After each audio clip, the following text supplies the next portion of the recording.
We're learning more tonight about what the Obama Justice Department ordered federal lawyers to do and not to do concerning the Hillary Clinton email investigation. Chief Intelligence Correspondent Catherine Herridge tells us in sworn testimony on Capitol Hill, one of the insiders told lawmakers what she was told. During closed-door testimony last summer, former FBI lawyer Lisa Page said the Obama administration's Justice Department advised the FBI not to pursue the gross negligence statute for Hillary Clinton in the mishandling of classified information. Former U.S. Attorney and House Republican John Radcliffe led the line of questioning about the statute, known as 18 U.S.C. 793. Radcliffe, you're making it sound like it was the department that told you you're not going to charge gross negligence because we're the prosecutors. Page interrupted. That is correct. Page's testimony appears to conflict with then FBI Director James Comey's recommendation in July 2016 against criminal charges for Clinton. What I can assure the American people is that this investigation was done honestly, competently, and independently. No outside influence of any kind was brought to bear. The Republican-led House Oversight and Judiciary Committee investigation ended in January. With Democrats now in control, the committee's new ranking Republican made the Page transcript public. The transcript releases show an inherent two-tier system, one in which Hillary Clinton gets the treatment that she got, where there was actually at first concern that they were going to charge her, and then with Loretta Lynch in charge, before she recused herself, made it very clear that that was not going to happen. The tip-off came from a chart drawn up by federal investigators assigned to the Clinton case known as mid-year exam. Fox News has confirmed that the chart listed possible federal statutes for prosecution. Next to gross negligence was a notation, quote, DOJ not willing to charge this. Only known cases are military. Cases when accused lost the information. In response to the Page revelations, the president tweeted the transcripts, quote, make the Obama Justice Department look exactly like it was, a broken and corrupt machine. The Page transcript also confirms Fox's earlier reporting. The Page testified Russia collusion was still unproven when Special Counsel Robert Mueller was appointed. Brett? Captain, thank you. Joining us now with reaction to this huge, and I bet he read twice all pages because he's a maniac when it comes to this, the author of the #1 bestseller, The Russian Hoax, Greg Jarrett, Fox News investigative reporter, contributor Sarah Carter, and the ranking member of the Judiciary Committee, Doug Collins, from Georgia. First of all, Congressman, I want to say thank you. All of us and so many others that have been a part of our team that has broken a lot of stories on this program, and I give all credit to their hard work. We have been saying, release this, and there's so much more to come. 302s, FISA applications, Gang of 8. What now can we expect now that you have broken the dam and we're beginning to get more insight than we've had?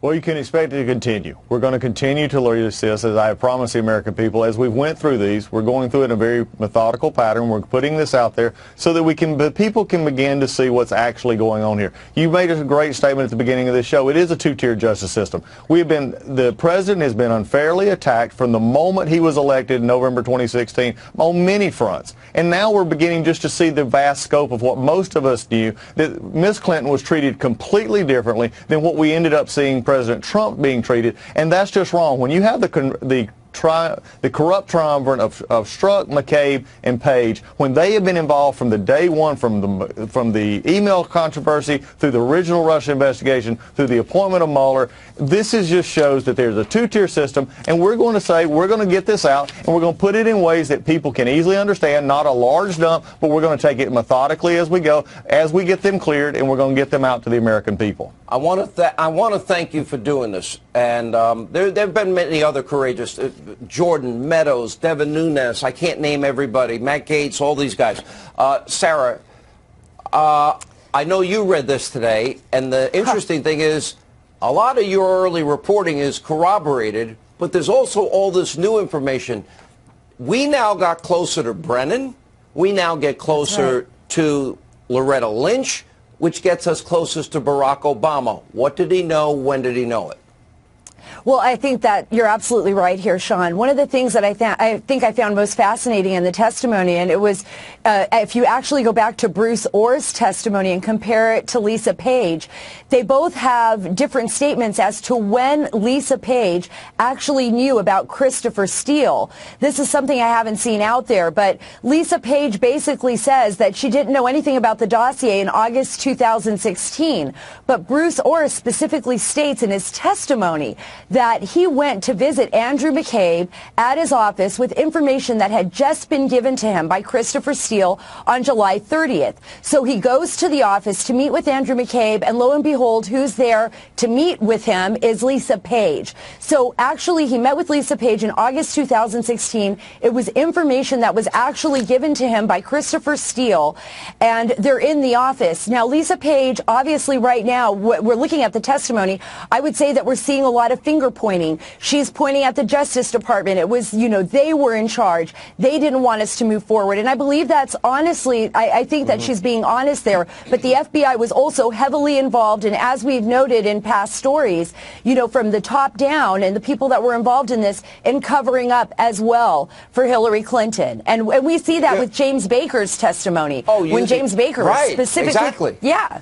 And Bruce Orr, Greg, one thing that I picked up here is in the Orr transcripts last week. Now, this, by the way, how many times did you read it? I want to know. Tell the audience the truth. You were right, twice. Okay. Greg he can't help himself. I watch him in his office. He's like this. Stuff. It's true. I mean, you're a maniac, which was okay.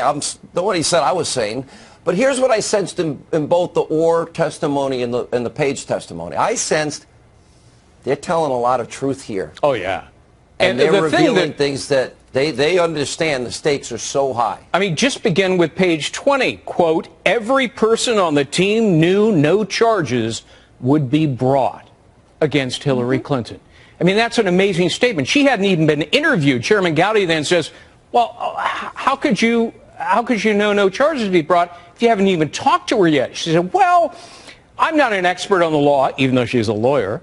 But it was our impression that she didn't intend or have knowledge to have classified information on her server, which is, of course, total bunk. Not to mention the fact that the law doesn't require intent or knowledge. Thank you. It doesn't require intent. Right. And they had the right words in there, gross negligence, and it seems like the FBI knew it and they were pissed. Well, because they were being controlled by Loretta Lynch and her Justice Department in ways that never happen in any usual case. Yeah. Just like the field agents were ripped out of the equation by the FBI. All right, quick, my observation, Congressman, and I applaud you again, is that as you continue to release things, as other things, 302s and Gang of Eight and the FISA warrants come out, these people are in deep trouble and there will be accountability, right or wrong? There will be. I think this is what we're finding. I think the Attorney General and the new Attorney General has understood this. He heard it and spoke about it when his confirmation hearings. But let me go back to something. I think what your other two of us spoke are true. We've got to get to the bottom of this because it can't be two-tier. All right, Sarah.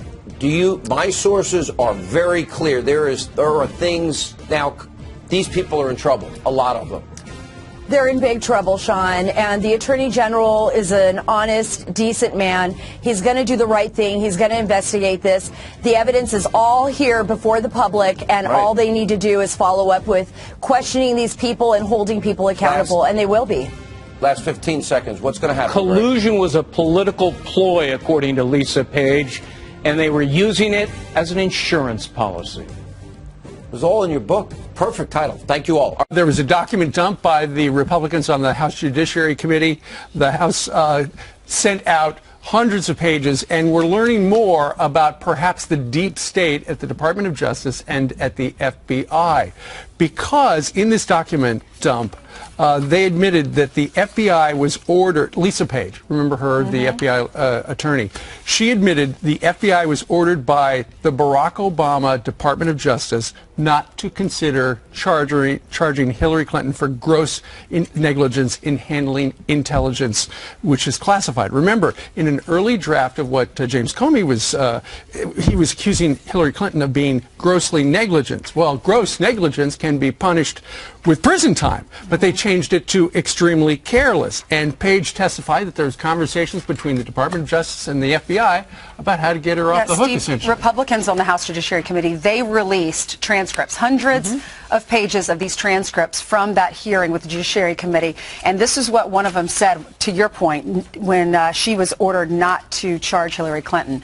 She says, "We had multiple conversations with the Justice Department about bringing a gross negligence charge. And that's, as I said, the advice that we got from the department was that they did not think that it was constitutionally vague and not sustainable." Then Congressman Ratliff says, when you say advice you got from the department, you're making it sound like it was the department that told you you're not going to charge gross negligence because we're the prosecutors and we're telling you we're not going to. And she says, that's correct. Oh, my goodness. And this is from Congressman Collins, who actually was on the radio with me and says, in 45 minutes, I'm going to release more transcripts. If you like last week's, this is Lisa Page Day. So we found out Lisa Page is going to release all this, and it's, you talk about, it's about 350 pages.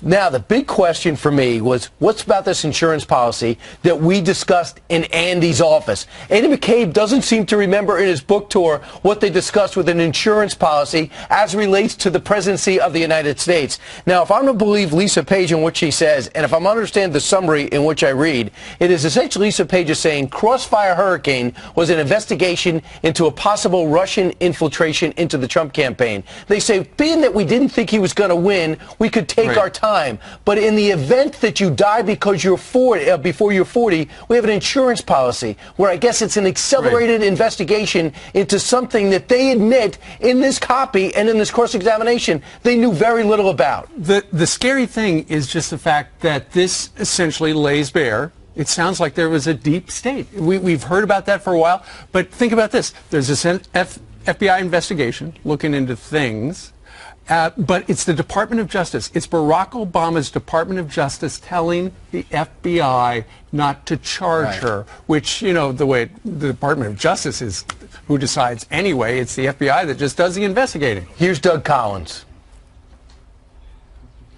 The president has been unfairly attacked from the moment he was elected in November 2016 on many fronts. And now we're beginning just to see the vast scope of what most of us knew, that Ms. Clinton was treated completely differently than what we ended up seeing President Trump being treated. And that's just wrong. This just shows that there's a two-tier system, and we're going to say we're going to get this out, and we're going to put it in ways that people can easily understand, not a large dump, but we're going to take it methodically as we go, as we get them cleared, and we're going to get them out to the American people. The big question is, how high up did it go? And that is ultimately what everybody wants to know. And when that Mueller probe, John Roberts reporting yesterday, the word is it's coming out this week. He says, I don't necessarily believe it, but there's a lot of noise about it coming out. Right. So maybe we'll get some more answers. I heard from down in Washington there's a possibility that as soon as Mr. Manafort is sentenced, it could be dropped right then. He's probably adding toner in his copier right now.